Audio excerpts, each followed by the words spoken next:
ನಿಖಿಲ್ ಕುಮಾರಸ್ವಾಮಿ ಅವರ ವಿರೋಚಿತ ಸೋಲಿನ ನಂತರ ಎಚ್.ಡಿ. ಕುಮಾರಸ್ವಾಮಿ ಅವರು ಇಲ್ಲಿ ತನಕ ಯಾವುದೇ ಪ್ರತಿಕ್ರಿಯೆಗಳನ್ನು ಕೊಟ್ಟಿಲ್ಲ. ಸದ್ಯಕ್ಕೆ ಅವರು ಜೆಪಿ ನಗರದ ನಿವಾಸದಲ್ಲಿ ಇದ್ದಾರೆ ಅನ್ನೋದು ಗೊತ್ತಾಗ್ತಾ ಇದೆ. ಜೆಪಿ ನಗರದ ನಿವಾಸದಲ್ಲೇ ಕುಮಾರಸ್ವಾಮಿ ಅವರ ಇರುವಿಕೆ ಇರೋದ್ರ ಬಗ್ಗೆ ಮಾಹಿತಿ ಸಿಗ್ತಾ ಇದೆ. ಮಗನ ಸೋಲಿನ ಬಳಿಕ ಯಾವುದೇ ಪ್ರತಿಕ್ರಿಯೆಗಳನ್ನು ಕೊಟ್ಟಿಲ್ಲ. ತುಂಬಾ ಕಾಮ್ ಆಗಿದ್ರು ಚುನಾವಣೆಗೆ ಮುಂಚೆ, ರಿಸಲ್ಟ್ ಬರೋಕ್ಕೆ ಮುಂಚೆ. ಬಟ್ ಅದಾದ ನಂತರ ಅವರು ರಿಯಾಕ್ಷನ್ ಕೊಟ್ಟಿಲ್ಲ. ನಿಖಿಲ್ ಬಂದು ಮಾತಾಡಿದ್ರು.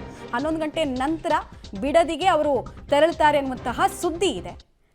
ಅಲ್ಲೇನಾದರೂ ಸುದ್ದಿಗೋಷ್ಠಿಯನ್ನು ನಡೆಸಿ ಮಗನ ಸೋಲಿಗೆ ಸಂಬಂಧಪಟ್ಟಂತೆ ಏನಾದರೂ ಮಾತಾಡ್ತಾರಾ, ಮೈತ್ರಿಯ ಭವಿಷ್ಯಕ್ಕೆ ಸಂಬಂಧಪಟ್ಟಂತೆ ಏನಾದರೂ ಮಾತಾಡ್ತಾರಾ ಅನ್ನುವಂತಹ ಕುತೂಹಲ ಕೂಡ ಇದ್ದೇ ಇದೆ.